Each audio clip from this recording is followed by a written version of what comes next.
వెంకీ అట్లూరి భయ్య నీ మీద మాత్రం చాలా నిజంగా ఇక్కడేమో రంగ్దేలు, ఇంకేంటది ఇలా మజ్నులు, అక్కడేమో వాళ్ళకేమో లక్కీ భాస్కర్లు, సార్లు, ఇక విశ్వనాథన్ సన్స్, వేరే లాంగ్వేజ్లో హీరోలకేమో బుర్రపాడి స్క్రిప్ట్లు ఇస్తున్నాం. మా దగ్గరికి వచ్చేసరికి మాత్రం మజ్నులు, ఈ రంగ్దేలు ఏంటి భయ్య ఇది, ఏంటి భయ్య అన్యాయం?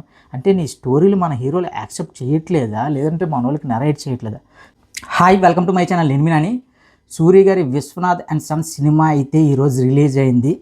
సితారా ఎంటర్టైన్మెంట్స్లో మన వెంకీ అట్లూరి డైరెక్షన్లో సూర్య గారి సినిమా అనగానే అందరూ ఏంటంటే క్లియర్గా మాట్లాడుకోవాలంటే సితారా ఎంటర్టైన్మెంట్స్ ఓనర్ అయిన నిర్మాత నాగవంశీ గారి చింటూబాయ్ ఎప్పుడైతే నేను స్టేజ్ మీద సినిమా రక్కుమ్మేస్తుంది ఇదంటే ప్రతి ఒక్కరు ఎలా ఫీల్ అవ్వంటే నేను ప్రతి సినిమాకి అలాగే చెప్తుంటారులే అనుకుంటాం. కానీ ఖచ్చితంగా సినిమా చూసిన తర్వాత సూర్య గారి ఏదైతే తెలుగులో మళ్ళీ చెప్తున్నా, అంటే గతంలో సూర్య గారి క్రేజ్ ఎలా ఉండదంటే ఆల్మోస్ట్ తెలుగు టాప్ హీరోల్లో ఆయన ఒక్కడైన రేంజ్లో ఓపెనింగ్స్ పడేవి.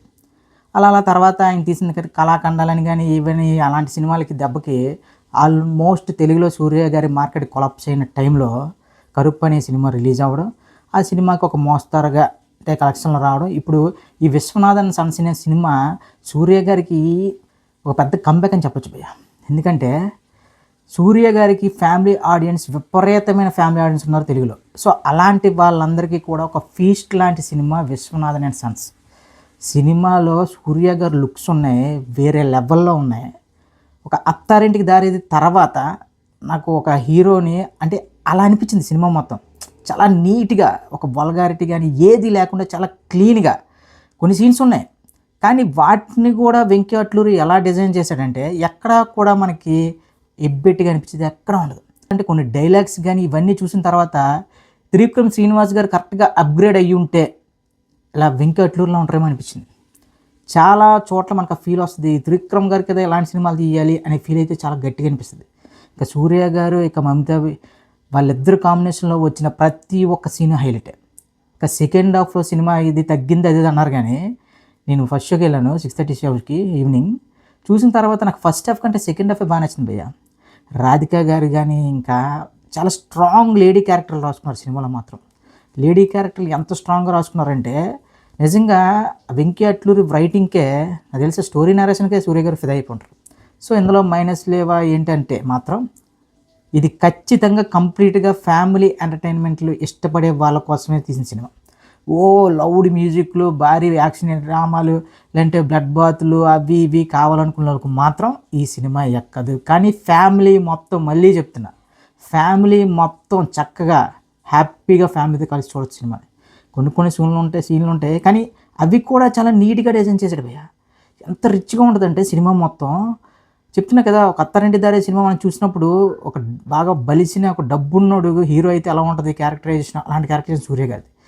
ఇక సినిమా మనకి ట్రైలర్ చూస్తేనే అర్థమైపోయింది, ఒక ఏజ్డ్ పర్సన్కి ఒక యంగల్కి మధ్య లవ్ స్టోరీ, దాని తర్వాత ఏం జరిగింది అనేది సినిమా చాలా క్లియర్గా అర్థమైపోతుంది. కానీ సినిమా చూస్తున్నంతసేపు కూడా మీకు ఎక్కడా కూడా బోర్ కొట్టదు సినిమాని. నేను చెప్తున్నా కదా, అంటే మళ్ళీ చెప్తున్నా, మీకు ఏదో అనిరుద్ధ్ బ్యాక్గ్రౌండ్ మ్యూజిక్లు, అదిరిపోయే బ్యాక్గ్రౌండ్ మ్యూజిక్లు, ఫుల్ బ్లడ్ బాత్లు అవి ఇవి ఓ నాయిస్లు, ఇంగ్లీష్ ర్యాప్లు గీప్లు కావాలంటే మాత్రం అలాంటి వాళ్ళైతే స్కిప్ కొట్టండి. కానీ ఫ్యామిలీ మొత్తంతో చూడాలనుకుంటే మాత్రం విశ్వనాథన్ సన్స్ మంచి చాయిస్ సినిమా.